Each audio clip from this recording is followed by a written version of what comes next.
안녕하십니까. 만화공인중개사의 저자 이용우입니다. 오늘은 부동산학개론 제35강 5. 저당 상환 방법 6. 한국주택금융공사에 대해서 같이 공부하도록 하겠습니다. 일반적으로 저당 상환 방법을 저당 대부 방법이라고도 합니다. 왜냐하면 저당 대부를 받을 때, 주택을 담보로 대부를 받을 때 정한 상환 방법을 같이 설정을 합니다. 자, 이 저당 상환 방법, 저당 대부 방법은 대략 여러 가지로 나뉘는데, 크게는 금리 결정 방식에 따라 금리가 고정되냐 아니면 금리가 변화되냐 두 개로 나뉘고, 그 안에서 또 세부적으로 나뉩니다. 먼저 금리 결정 방식, 금리가 어떤 식으로 결정되냐에 따라서 두 개로 나뉘죠. 이건 당연히 하나는 금리가 고정된 거야. 고정금리. 자, 고정금리. 다른 것은 이제 가변적이다 해서 변동금리. 금리가 변동을 하는 겁니다. 이자율을 얘기해요, 금리는. 자, 고정금리는 고정이 돼 있어. 자, 우리 항상 저당 얘기를 하면 머릿속에 뭐가 나와야 되냐면, 대출자. 이제 머릿속에 늘 이게 그려져 있어야 돼요. 자, 대출자, 은행을 얘기하는 거고, 자, 차입자, 돈을 빌리는 사람을 얘기해요. 차입자와 대출자가. 자, 머릿속에 나와야 됩니다. 자, 부채 서비스에 누가 지불한다? 자, 원리금을 지불하는 사람은 차입자가 되는 거예요. 대출자는 이제 원리금이 가는 겁니다. 돈은 이쪽으로 쓰니까. 이 원리금 지불하는 방법, 그게 바로 저당 상환하는 방법입니다. 빚을 어떻게 갚을 것인가. 자, 고정금리. 고정금리나 변동금리에서 제일 문제가 되는 건 인플레이션. 자, 인플레이션이 됐을 때, 여기도 마찬가지. 인플레이션이 됐을 때 누가 그 위험을 부담하는가? 물가가 막 뛰어. 금리는 고정돼 있어. 자, 시장에 대출한 이율보다도 시장 이율이 높아져. 이 인플레 위험. 금리가 고정돼 있으니까 이때는 대출자가 여긴 부담을 해요. 네. 인플레이션이 돼도 차입자는 금리가 고정돼 있으니까 마음이 편해. 반대로 변동이 돼. 인플레이션이 돼서 막 이자율이 올라가. 그러면 차입자가 이자율을 막 더 올려서 지불을 하니까 변동금리 시에는 누가 책임을 진다? 차입자가 지는 거예요. 차입자.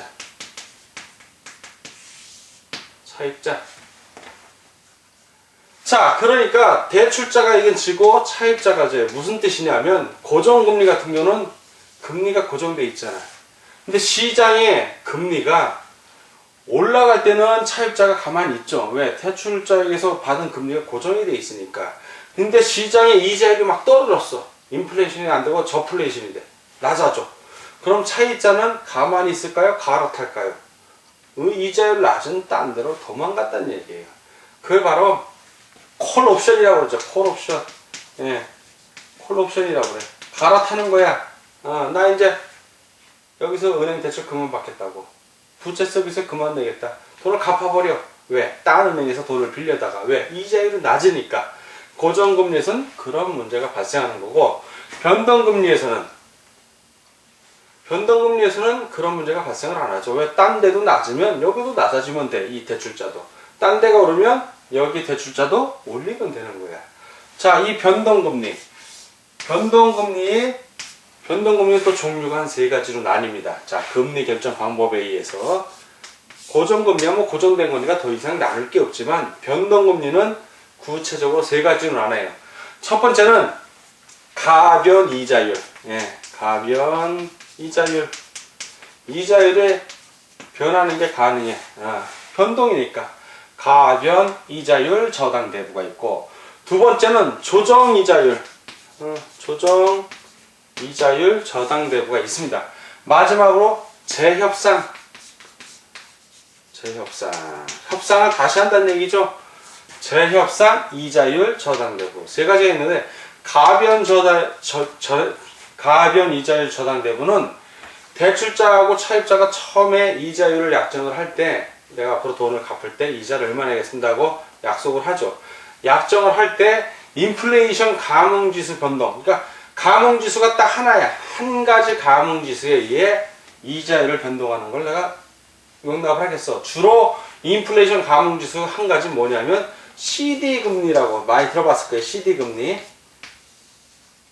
양도성 예금 증서를 얘기하는데 이 CD 금리에 따라서 연동이 되게 해놔요. 근데 이 CD 금리가 며칠마다 변하냐? 91일마다 변해. 즉 석 달마다 변해. 그래서 은행의 일반 대부분 이거야. 대부분 가변 이자율 전환대부로 우리가 은행에서 돈을 빌리는데 3개월마다 은행이 이자율을 바뀔 수 있습니다라고 대부해주는 그 은행 직원이 알려줍니다. 그게 다 가변 이자율 전환대부이기 때문에 그렇습니다. 자, 조정 이자율 전환대부는 인플레이션이 제일 문제가 됐잖아요. 인플레이션에 감응하는 그 지수가 여러 개. CD 외에도 양도성 예금 증서 외에도 감응 지수가 여러 개예요. 즉 누구에게 저기 재량권을 많이 부여했냐? 대출자 위주야, 대출자 위주. 예. 그렇다는 거. 재협상은 3년에서 5년마다 이자율을 다시 재협상하는 거야, 서로가. 이걸로 할지 결정하면 돼. 마지막 그 계약서 끝에다가 그 뭐 3년 지나면 다시 재협상하여 논의하기로 한다. 그게 재협상 이자율입니다.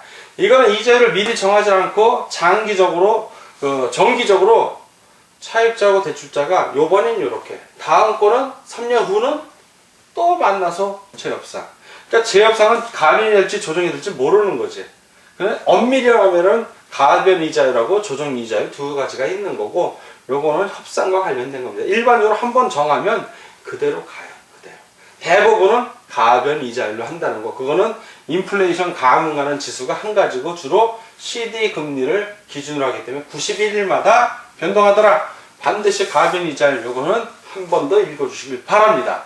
자, 금리 결정 방법에 의해서는 이렇게 하는데, 이제 원리금을 어떻게 내가 상환할 것인가. 이제 상환 방법에 의해서는 그 저당 상환 방법이 또 다르게 나뉘어집니다. 지금은 금리 결정, 고정금리나 변동금리나 요걸로 본 거고, 자, 요번에는 금리 결정에서는 고정, 변동 두 개가 있었고, 자, 이번에는 금리 결정이 아니라, 자, 원리금 분배 방식, 원금 이자를 원리금이라, 원금, 이자, 원리금을 어떻게 분배해서 내가 상환할 것인가. 이 분배 방식에 따라서 종류가 쫙 나뉘는 거예요.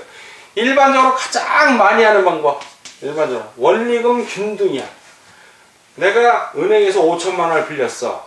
그리고 3년 만기, 3년 후에 5천만 원 원금은 갚어. 근데 일반적으로 이자만 내는 경우가 있어. 그거는 이자만 내면 돼. 그러니까 이것도 역시 원리금 균등이지. 이자만 균등하게. 이거를 바로 원리금 균등 관식이라고 합니다. 원리금 균등. 자, 원리금 균등 방식은 그림으로 그려보면, 자, 왼쪽에 원리금, 원금과 이자예요. 오른쪽에 시간, 이렇게 나오면 원리금이 균등하니까 이렇게 시간이 늘 다달이 똑같은 횟수를 내는 거야. 근데 여기서 하나 확실히 알아둘 거는, 처음에는 빌린 돈이 세니까 5천만 원, 시간이 지날수록 원리금 내가 갚아가니까 원금이 줄잖아. 나중에는 이자가 적어. 처음에는 이자가 많아. 비율을 보면 요게 밑에가 원금이고 위가 이자라면, 거꾸로 돼 있네. 이자가 처음엔 많고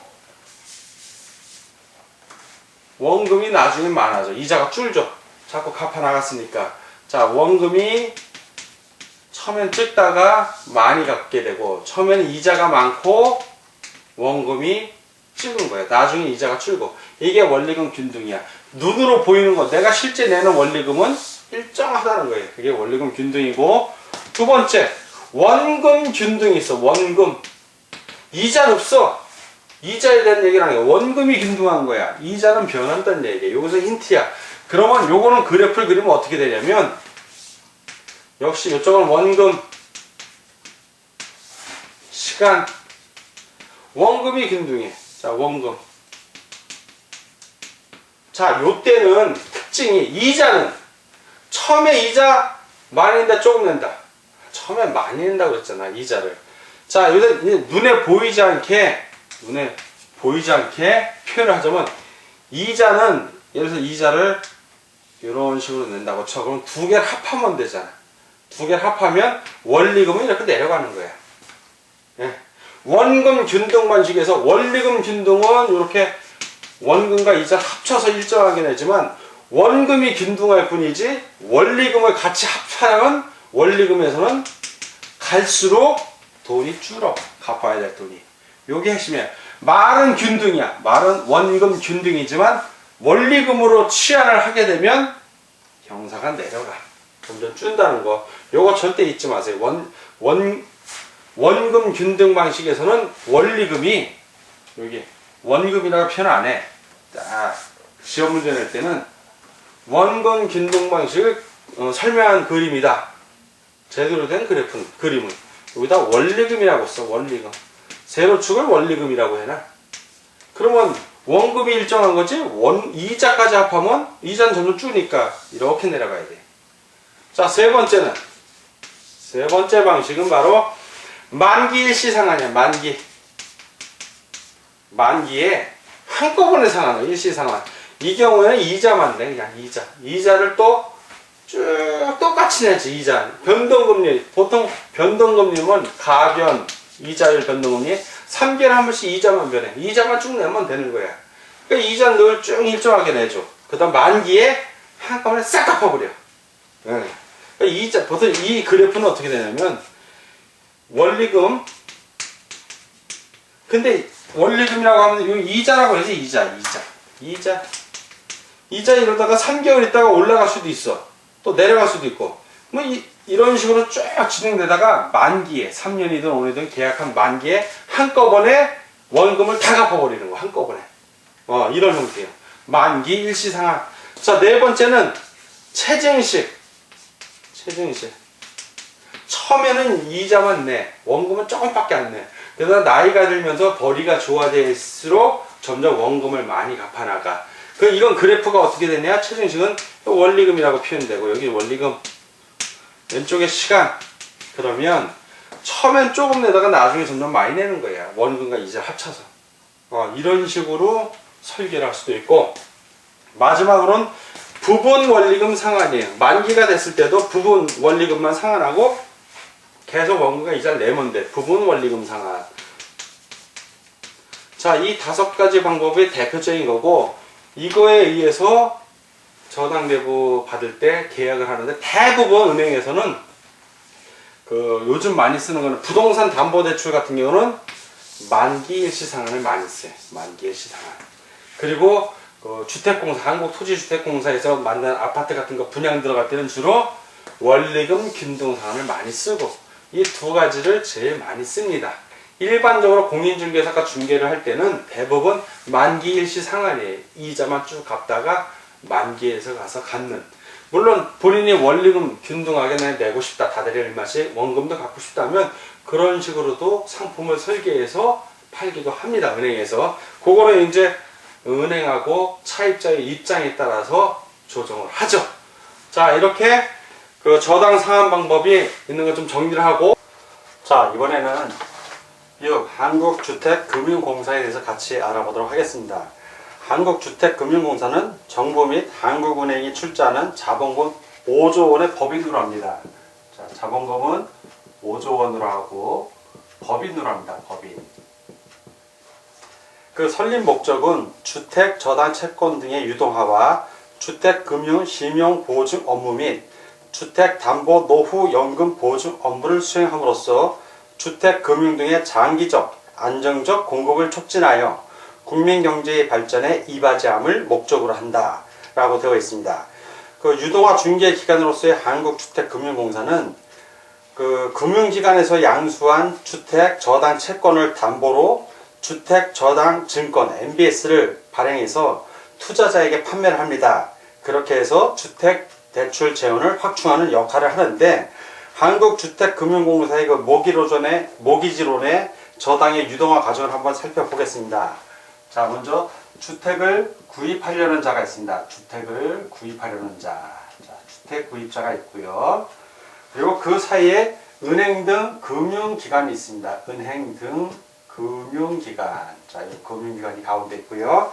자, 그때 가서 이제 한국주택금융공사 이렇게 있습니다. 그러면 주택 구입자가 주택을 구입하기 위해서 먼저 그 해당 주택의 저당을 잡힙니다. 주택에 대한 저당을 잡히면 그 은행 등 그 금융기관 1차 대출기관에서는 장기 대출을 해줍니다. 장기 대출.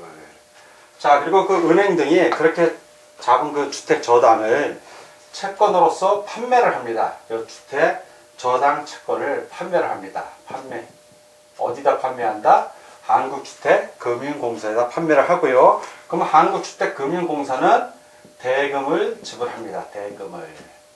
자, 은행은 저당을 통해서 돈을 대출해 줬기 때문에 현금이 부족해지는 것을 그 저당 채권을 판매함으로써 대금을 받아서 현금을 보충을 하게 됩니다. 자, 그리고 나서 한국주택금융공사는 이를 MBS로 만들어서 투자자들에게, 자, 투자자, 기관 또는 개인들입니다. 이 투자자에게 MBS를 판매합니다. 자, MBS. 판매를 하고요. 그리고 판매를 하면 이 투자자들은 또 바로 대금을 지불을 합니다. 자, 이런 과정을 통해서 한국주택금융공사는 그 모기지존과 관련한 저당의 유동화 과정을 취하게 됩니다. 자, 이번에는 한국주택금융공사의 주요 업무에 대해서 알아보겠습니다. 주요 업무. 주요 업무는 크게 6가지가 있는데, 첫 번째는 모기지론 업무입니다. 모기지론, 영어입니다. 모기지론. 그래서 모기지론을 공급합니다. 공급. 두 번째는 주택 저당 채권을 보유합니다. 주택 저당 채권 보유. 자, 그리고 세 번째는 주택 저당 채권을 유동화합니다. 주택 저당 채권을 유동화. 자, 유동화는 현금으로 바꿔준다는 얘기죠. 그래서 주택 저당 증권을 발행하고 판매를 합니다. 자, 네 번째는 주택 신용을 보증합니다. 주택 신용 보증 업무. 자, 그리고 다섯 번째, 주택연금에 대한 공적 보증입니다. 주택연금에 대한 공적, 국가가 나서서 공적으로 보증한다는 얘기입니다. 공적 보증. 그래서 주택연금은 주택담보노후연금을 줄여서 한 말입니다. 자, 그리고 여섯 번째는 학자금 대출 채권을 기초로 한 학자금 대출 증권을 발행합니다. 학자금 대출 증권, 대출 증권을 발행합니다. 이렇게 총 6가지가 있는데, 그 중에 우리가 좀 자세히 살펴볼 것은 첫 번째, 모기지론 공급하고, 그리고 다섯 번째, 주택연금에 대해서 좀 더 자세히 알아보겠습니다. 자, 이번에는 주요 업무 첫 번째, 모기지론에 대해서 좀 자세히 좀 알아보겠습니다. 이 모기지론이란 서민에게 주택을 담보로 장기 저리에 주택 자금을 대출해주는 제도를 말합니다. 자, 이건 사전적 의미고요. 그럼 한국주택금융공사의 모기지론 상품. 자, 첫 번째 상품, 어떠한 상품이 있는가? 기간별로 나눠보면 대출기간 10년짜리 상품이 있고요. 10년. 자, 그리고 15년. 다음에 20년. 그 다음 30년. 자, 마지막으로 40년. 이렇게 상품이 있습니다. 그래서 하나, 둘, 셋, 넷, 5가지 상품이 있고요. 이 40년 기간의 상품을 초장기 보금자리론이라고 합니다. 그래서 이 초장기, 40년은 초장기 보금자리론인데, 이 40년의 경우에는 대출 신청인이 만 39세 이하 또는 신혼가구여야 됩니다. 그래서 이 초장기는 39세 이하 또는 신혼이어야 가능합니다. 그리고 대출 만기 40년이고 여기 40년이라고 되어 있죠. 그리고 상환 방식은 이건 두 가지입니다. 원리금 균등상환하고 원금 균등상환 두 가지 방식이 있습니다. 자, 다시 또 모기지론의 전체적인 걸 보는 겁니다. 공통적인 거. 자, 두 번째. 자, 그러면 대출 자격이 어떻게 되는가? 자격. 자, 어떤 사람들이 모기지론 공급에 대출 자격이 되나? 자, 부부 기준으로, 자, 부부를 기준으로 합니다. 부부 기준으로. 무주택자, 무주택. 자, 또는 1주택자입니다. 1주택자. 자, 그리고 연소득이 부부 기준으로 7천만 원 이하여야 합니다. 미혼이면 본인만 해당이 되는 것이고요. 기혼이면 부부 합산입니다. 자, 세 번째. 자, 그럼 대상 주택. 자, 그 대상이 되는 주택에는 어떤 것들이 있는가? 그래서 대상 주택은 부동산 등기부 등본상 주택으로 아파트. 자, 아파트. 그 다음에 연립주택. 연립주택. 자, 세 번째 다세대 주택. 그리고 단독주택만 가능합니다. 요 네 가지만 가능하다는 얘기고요.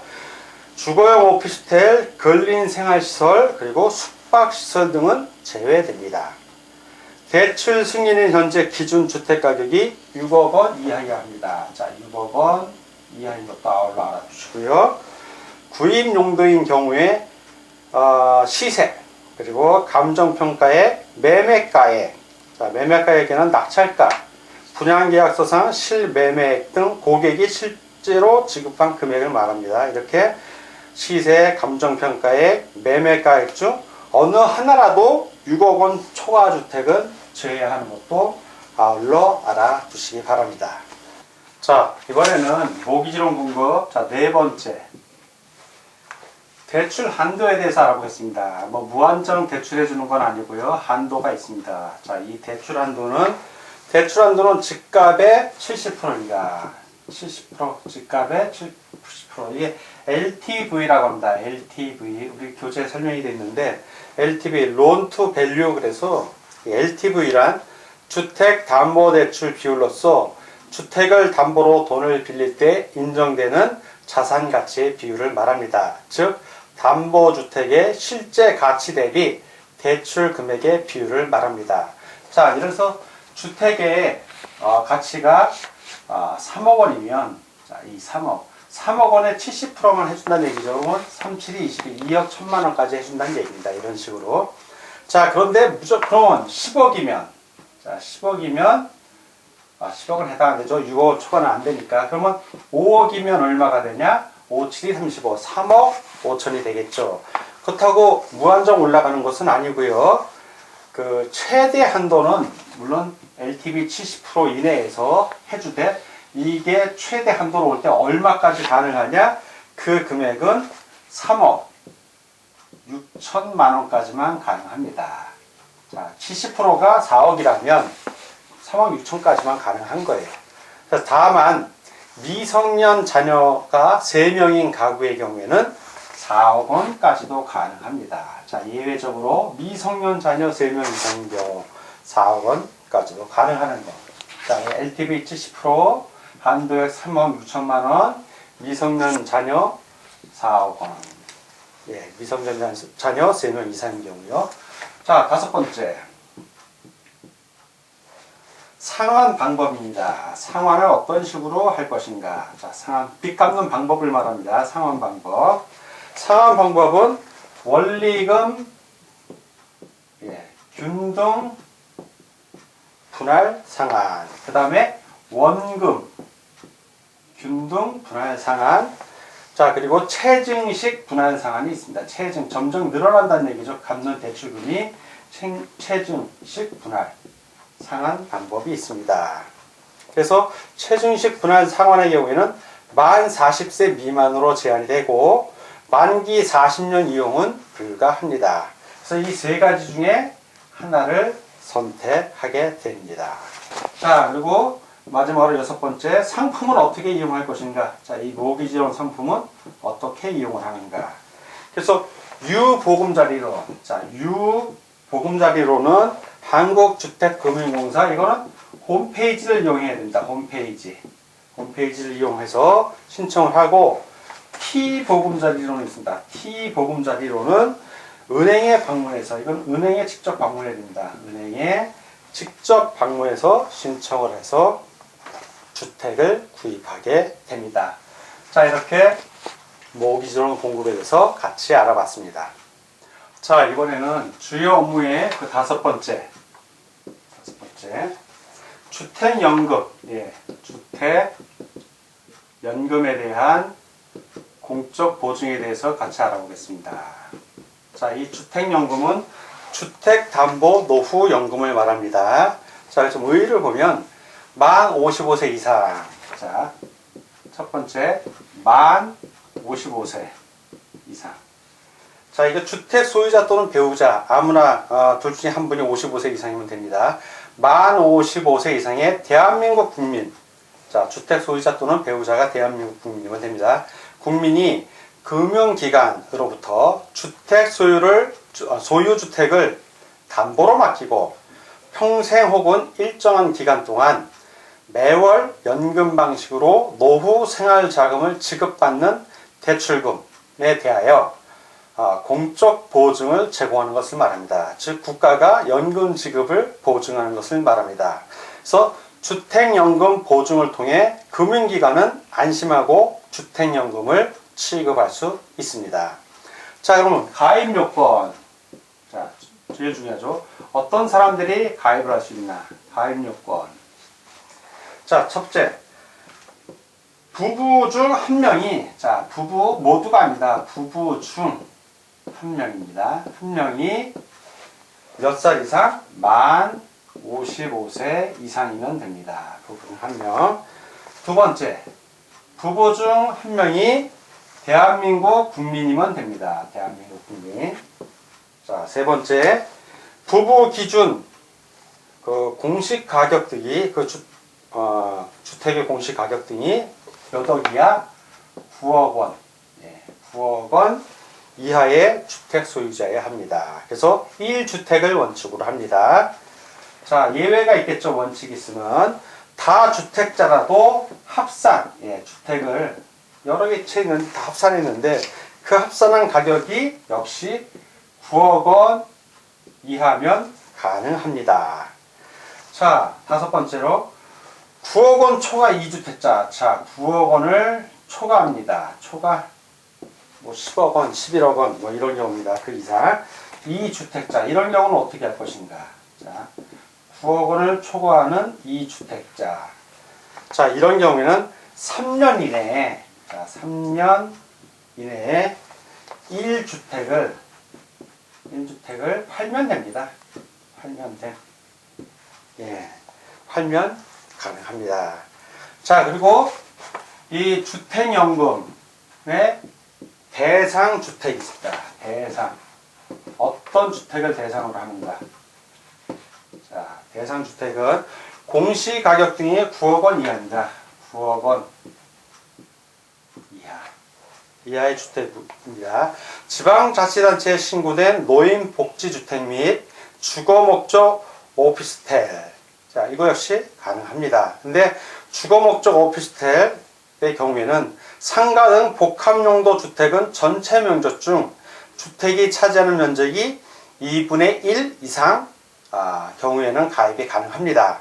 그러나 이 경우에도 신탁 방식으로 가입하는 것은 불가합니다. 자, 이번에는 주택연금. 자, 주택연금에서의 대출금 상환. 어떻게 상환하는지 대출금 상환 방법에 대해서 알아보겠습니다. 그 상환 방법. 첫 번째, 이용자 사망 후 주택 처분 가격으로 일시 상환하는 방법이 있습니다. 첫 번째, 일시 상환.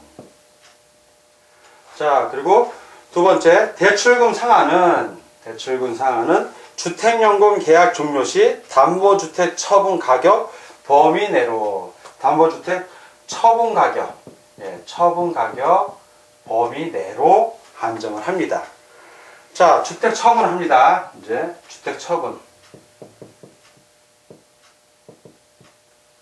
이거는 이제 경매를 통한 방법인데, 그 주택 가격이 대출 가격보다 높을 경우, 그러면 남는 부분이 있겠죠. 그런 경우에는 그 남는 부분은 상속인에게 돌려줍니다. 돌려줘요. 그럼 모자라는 경우에는 어떻게 하는가? 자, 모자라는 경우 주택 가격이 대출 가격보다 낮은 경우, 그럴 때는 예, 그 낮은 경우입니다. 낮은 경우. 이런 상속인에게 따로 청구하지는 않습니다. 예, 예를 들어 주택 가격이 3억인데 쭉 연금을 받은 금액이 3억 5천 원을 초과했다고 치면 그런 경우에 주택이 경매로 3억을 팔렸던 5천만 원에 대한 부분, 이 금액이 이게 모자라죠. 즉 주택 가격이 대출 가격보다 낮은 경우죠. 그런 경우로 하더라도 상속인에게 따로 청구하지는 않습니다.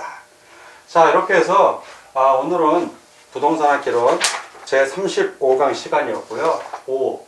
저당 상환 방법과 6. 한국주택금융공사에 대해서 같이 알아봤습니다.